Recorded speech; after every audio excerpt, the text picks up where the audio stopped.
ভেতরে কাঁচা থাকে, কোটিং খুলে যায়, কোটিংয়ে লেয়ার তৈরি হয় না, খেতে মজার হয় না। এই সকল সমস্যার সমাধান থাকবে আজকের রেসিপিতে। আসসালামু আলাইকুম, রোজি সিবি চ্যানেলে সকলকে স্বাগত। কেএফসি চিকেন ফ্রাই অন্যতম জনপ্রিয় একটি খাবার। যদিও এর অরিজিনাল রেসিপি আমরা কেউই জানি না, তবুও চেষ্টা করেছি ঘরোয়া মশলায় কেএফসি স্টাইল অবলম্বনে চিকেন ফ্রাইটি তৈরি করার।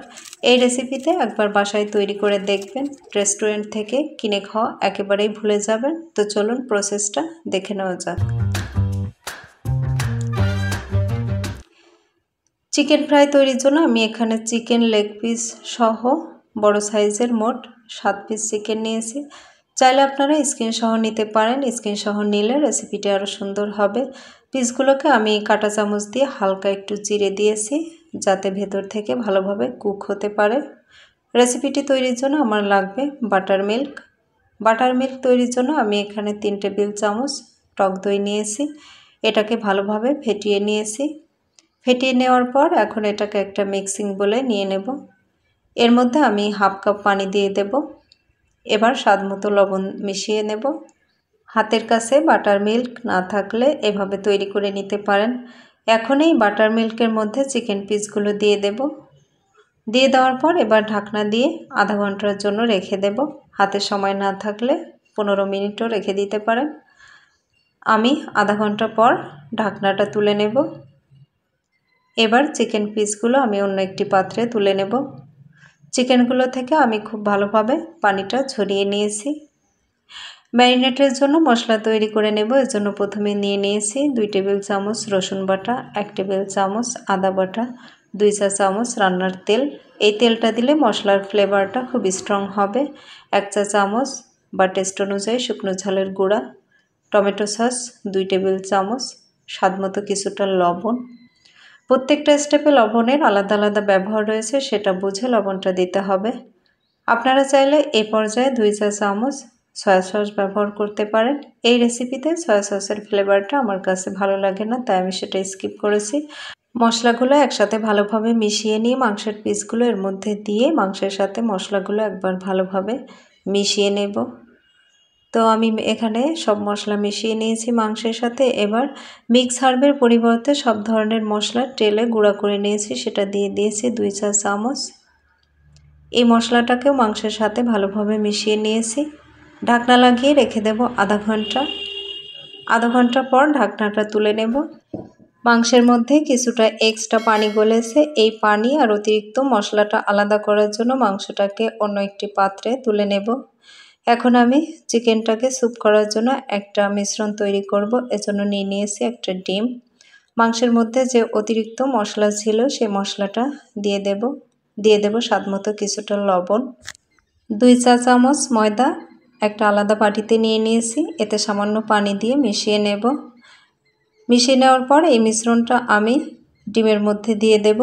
এভাবে সামান্য ময়দা দিয়ে এই মিশ্রণটা তৈরি করলে চিকেনের কোটিংটা খুব ভালোভাবে আটকে যাবে। মিশ্রণটা তৈরি হয়ে গিয়েছে, এখন এটা একটা সাইডে রেখে দেব। চিকেনের কোটিংয়ের জন্য আমি এখানে 2 কাপ ময়দা চেলে নিয়েছি।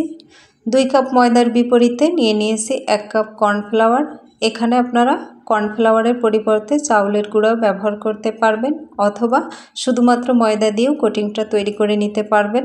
ময়দা ও কর্নফ্লাওয়ারটা একসাথে ভালোভাবে মিশিয়ে নিয়েছি।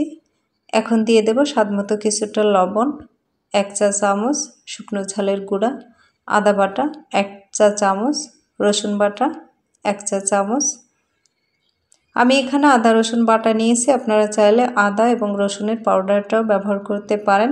হাতের কাছে সব সময় এই পাউডারটা নাও থাকতে পারে, তাই আমি বাটা মশলা দিয়ে তৈরি করে দেখিয়েছি। সব কিছু একবার ভালোভাবে মিশিয়ে নিয়েছি। এখন আমি 1 পিস চিকেন নিয়ে নিয়েছি। এই চিকেনটাকে ময়দার মিশ্রণের সাথে ভালোভাবে মিশিয়ে নেব। মিশিয়ে নেওয়ার পর আলতো হাতে এভাবে একটু চেপে নেব, যাতে মিশ্রণটা মাংসের গায়ে ভালোভাবে লেগে থাকে। এক্সট্রা ময়দাটা ঝেড়ে ফেলে দেব। এখন আমি ডিমের যে মিশ্রণটা তৈরি করে রেখেছিলাম তাতে একবার ভিজিয়ে নেব। বেশিক্ষণ রাখা যাবে না, সব দিকে মিশ্রণটা লাগিয়েই তুলে ফেলতে হবে। চাইলে আপনারা শুধুমাত্র পানিতেও স্যুপ করে নিতে পারেন। তো তবে এভাবে তৈরি করলে খেতে বেশি ভালো হবে এবং কোটিংটাও ভালোভাবে সেট হয়ে যাবে। আবারও আমি ময়দার মিশ্রণে চিকেনটাকে গড়িয়ে নিয়েছি আর এভাবে আলতো হাতে দু একবার ঝাঁকি দিলেই দেখবেন লেয়ারটা কত সুন্দরভাবে সেট হয়ে গিয়েছে। আপনাদের বোঝার সুবিধার জন্য আরও একটি তৈরি করে দেখাচ্ছি। একইভাবে ময়দা ও ডিমের মিশ্রণে গড়িয়ে নিয়েছি। দেখুন এটাও কত সুন্দরভাবে কোট হয়েছে আর লেয়ারগুলো তৈরি হয়েছে। আমার দেখানো এই প্রসেসটা ফলো করলে চিকেনের কোটিং তৈরিতে আর কোনো সমস্যা থাকবে না ইনশাল্লাহ। এখন চিকেনটা ভেজে নেওয়ার পালা। এজন্য পরিমাণ মতো তেল গরম করে এর মধ্যে চিকেনগুলো দিয়ে দিয়েছি। 5-6 মিনিট ভাজার পর একটা সাইড হয়ে গিয়েছে। এখন এটাকে উল্টে নেব। একইভাবে উল্টে পাল্টে আমি চিকেনগুলো ভেজে নিয়েছি। এখন এগুলো তুলে নেব আর একইভাবে আমি দ্বিতীয় ব্যাচের চিকেনটাও ভেজে নেব। এখানে একটা টিপস হচ্ছে চিকেনটা ভাজার আগে তেলটাকে ভালোভাবে হিট করে নিতে হবে এবং তেলের মধ্যে চিকেন দেওয়ার পর লো এবং মিডিয়ামের মাঝামাঝি রেখে 10 থেকে 12 মিনিটের মতো ফ্রাই করে নিতে হবে। যাদের একবার ফ্রাই করলে ভেতরে কাঁচা থাকার সম্ভাবনা থাকবে তারা প্রথমে 80% ও পরে 20% ফ্রাই করে নিতে পারবেন। তো আশা করি রেসিপি ভালো লেগেছে। ভালো লাগলে লাইক, কমেন্ট, সাবস্ক্রাইব করার অনুরোধ রইল। পেজ থেকে দেখলে ফলো দিয়ে রাখবেন। শেষ করছি। আল্লাহ হাফেজ।